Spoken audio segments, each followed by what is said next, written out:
ఇప్పుడు పర్లేదా?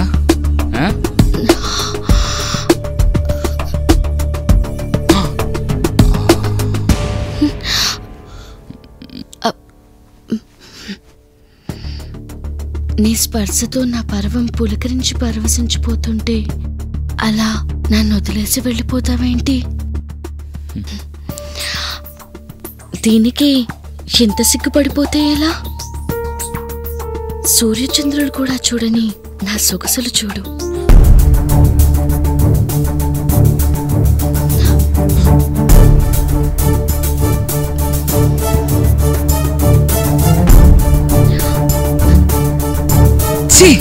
నాలాంటి సెక్సీ ఫిగర్ ని చూసి కూడా నువ్వు ఫ్లాట్ అవ్వట్లేదంటే అసలు నువ్వు మగాడివేనా? అసలు నీలో మగతనం ఉందా? ఏమన్నావు? మగతనం అనేది విగ్రహంలో కాదు, నిగ్రహంలో ఉండాలి. నేను చూస్తుంటే సెక్సీగా కాదు, చైల్డిష్ గా కనిపిస్తున్నా.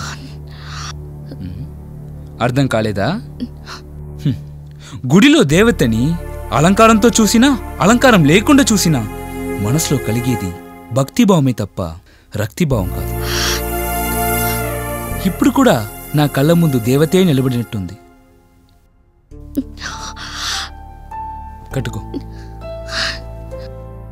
తను అనేది అందరికీ పంచే ప్రసాదం లాంటిది కాదమ్మా. గుండె గుడిలో ఉన్న దేవుడికి మాత్రం అర్పించే నైవేద్యంలా ఉండాలి. ఒకటి మాత్రం చెప్తాను, మన లైఫ్లో మనకంటూ ఏదైనా వాల్యుబుల్ థింగ్ ఉందంటే అది మన క్యారెక్టర్ మాత్రమే. ప్లీజ్ అలా చూడకు, గిల్టీగా ఉంది. అయినా ఇదంతా నా కోసం చేయలేదు, అభి కోసం, అభి సంతోషం కోసం చేశాను. వాట్? ఎస్, అభి శృతి ప్రేమించుకున్నారు. నిన్ను చెడగొడితే మీ అక్కతో పెళ్లి చేస్తానని అభితో మీ డాడీ పందెం కాశారు. అందుకే నీతో పేక ఆడించాలని, మందు తాకించాలని, మేమందరం నిన్నేదోలా చెడగొట్టాలని ప్రయత్నం చేశాం.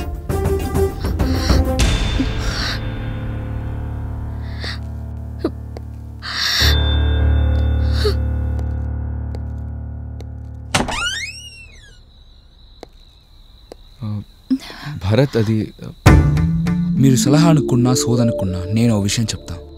Ideals are like stars. You won't be able to reach them, but you can reach your destination by following the ideals. Goodbye. రే అభి, ఆడు వెళ్ళిపోతున్నాడు రా, వెళ్ళి పట్టుకోరా. ఇప్పుడు ఆడు వెళ్ళిపోతే మనం ఓడిపోయినట్టే. ఈ రోజు ఎట్టి పరిస్థితుల్లో వాడితో బలవంతానైనా మందు తాగించాలి. వద్దురా, నాలా తన కొడుకుని మార్చమని పందెం కాస్తే ఒప్పుకొని తప్పు చేశాను. ఆ రోజే నేను మీ కొడుకులా మారుతానని టైం అడుగుంటే ఈరోజు ఈ పరిస్థితి వచ్చేది కాదు. శృతి నాకు దూరమయ్యేది కాదు.